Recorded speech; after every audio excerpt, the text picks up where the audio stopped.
Merci madame pour la parole. En fait, après l'exposé sur les viols de façon générale présenté par madame Margot Wallström, permettez que je puisse illustrer la situation qui prévoit en République démocratique du Congo, et ceci bientôt 15 ans.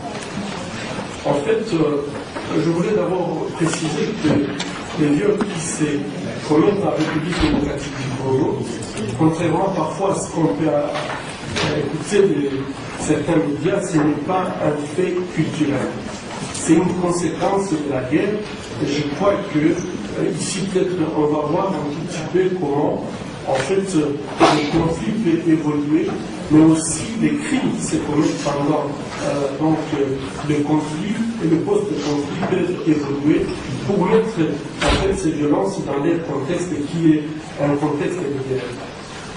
En effet, ces crimes ou viols qui se commettent en République démocratique du Congo, ce sont des crimes qu'on a pu observer que souvent ils se commettaient de façon systématique puisqu'ils concernent souvent des villages entiers sans tenir compte de personnes ou de l'âge ou même parfois du sexe des personnes qui sont violées dans un village. Mais aussi, on peut observer que les groupes qui commettent ces viols ont des méthodes. Et en fait, ces méthodes sont souvent même les cachets, si je peux dire ainsi, donc du groupe qui commet les viols. Et ça nous amène vers une conviction que si un groupe peut commettre des viols de façon méthodique et qu'avec la méthode, on peut plus ou moins identifier le groupe responsable de ces viols, ça signifie très bien que ce sont des actes qui sont planifiés, et s'ils sont planifiés, à savoir des choix, ça doit avoir des mobiles. Les mobiles que nous notons ici, Madame Margot l'a déjà dit, c'est d'abord, en fait,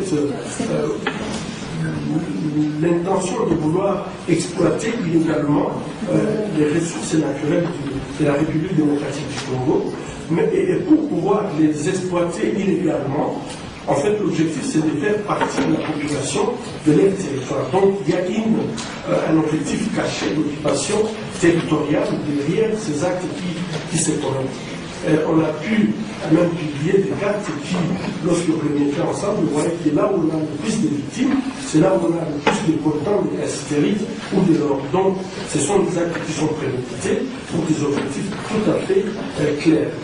Et en fait, ce qui est triste et ce qui est dans ces guerres-là, c'est la femme qui est visée, c'est la femme qui est ciblée, tout simplement, puisqu'en fait, elle est aussi le pilier de la famille, le pilier de la société.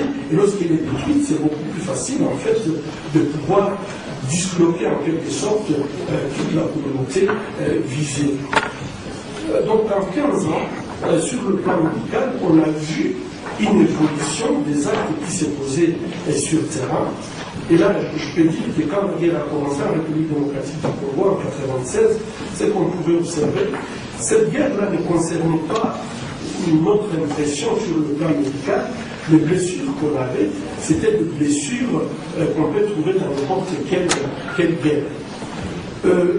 Après la décision du président Laurent Désiré Kabila de faire retourner ses alliés dans leur pays d'origine, quand ils sont revenus une des semaines après, en fait, il y a eu un changement des tactiques, et ces changements de tactiques s'étaient caractérisés on a commencé à voir 119, les femmes qui se présentaient, mais qui avaient des lésions tout à fait particulières, c'était des lésions qui portaient sur les organes génitaux et qui ne pouvaient pas s'expliquer autrement qu'une femme qui subissait des tortures dans des positions particulières pour détruire ses organes génitaux.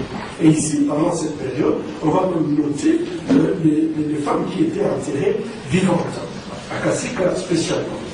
La troisième période, la troisième phase de cette guerre, c'est après les négociations de Sun City, où il y a des groupes qui vont intégrer dans cette négociation, et il y a des groupes qui vont être réfractaires et qui vont recommencer la guerre, qui vont occuper toute la partie est de la République démocratique du Congo. Et ici, en fait, il va se créer un autre mouvement, c'est qu'il y a une résistance des populations congolaises qu'on appelait le Maïmaï à l'époque, et aussi les réfugiés rwandais qui vont se constituer en force politico-militaire appelée FDLR. Et là, ça va donner tout à fait un autre spectacle où on va constater que la guerre se porte maintenant franchement sur la population civile. Car à chaque fois, des groupes, donc les gouvernementaux, se battaient contre ces mouvements réfractaires, c'est qui payait donc la plus lourde des factures, c'était la population civile, et spécialement les femmes. Et là, on va continuer à observer, et là c'est de part et d'autre, donc des femmes qui portaient des lésions très graves. En fait, donc, avec cette évolution, on va arriver au mixage. Donc là, on se met d'accord avec ce groupe donc, réfractaires, CNDP, les Maïmaï, etc. Mais le mixage va se faire d'une façon tout à fait spéciale, ne respectant pas les règles en fait, de la justice transitionnelle, où on va mélanger tout le monde. Ici, en fait, on a eu même à discuter beaucoup avec même donc, les harmoniques à cette époque, où on a mélangé tout le monde, les soldats gouvernementaux, les rebelles qui n'avaient aucune formation. Et ici, je dois citer qu'on avait des enfants âgés de 10 ans qui sont entrés dans des rébellions quand ils avaient 10 ans. Ils avaient l'arme, et cette arme, c'était pour avoir de la nourriture, c'était un instrument pour avoir l'argent et pour avoir tout ce qu'ils voulaient, y compris les femmes. Et ce sont des enfants politiques à une culture de haine et de violence. Mais lorsqu'on a fait le message, on n'a pas tenu compte de cet aspect de la destruction mentale que ces enfants ont connue. Certains devenus adultes ont été intégrés dans l'armée, mais il n'y a jamais eu en fait un processus de détraumatisation ou d'une prise en charge psychosociale pour permettre à ce que ces enfants soldats qui sont devenus adultes puissent jouer les rôles de soldats comme il faut. Et les résultats de ça, c'est quoi? C'est ce qu'on a observé à Fizi, Baraka, Ouattara, où en fait tout revient, quand on en parle, on dit les FARDC, on violait, mais on ne pose jamais la question qui sont ces FARDC qui commettent les viols. Et je pense que dans l'esprit de la prévention, quand vous voyez ces étapes que je donne ici, je crois qu'il faudrait que peut-être que ça soit vraiment très très bien discuté. Je suis très content qu'il y ait cet esprit, par exemple, de monitoring, de suivi, pour savoir qui fait quoi, quand est-ce qu'il le fait. Aujourd'hui, en République démocratique du Congo, on ne sait même pas exactement combien de femmes sont violées. Quand vous voyez les statistiques, ils sont disparates et on est incapable de savoir en fait ce qui se passe réellement. Et je pense qu'avec le monitoring, on peut même savoir l'évolution des crimes, comment les crimes sont en fait de se commettre. Et ici aujourd'hui, lorsqu'on parle de mobiliser de jeunes soldats, on les met dans la société sans aucune prise en charge ou de traumatisation, en fait, c'est un danger qu'on place dans la société et sans que ces gens n'ont jamais appris une culture de respect des femmes, de respect en fait de la communauté. Il y a le dernier phénomène sur lequel je voulais peut-être revenir, c'est qu'on voit aussi tous les enfants, par exemple, qui ont vu leurs parents violés, qui ont vu leurs parents tués, qui ont vu que leurs parents n'étaient pas respectés comme parents. Ces enfants sont dans la communauté et ça va nous étonner que demain, on commence à réfléchir sur ce qui va se passer dans la société congolaise. Alors que je crois que c'est le moment de pouvoir, en fait, mettre un accent particulier sur cette situation des enfants qui ont vu leurs parents martyrisés, qui ont vu leurs mères violées en leur présence, et demander à ces enfants de pouvoir respecter les mères des autres. Je crois que ça ne passera pas, puisque c'est d'abord ma mère et puis les mères des autres.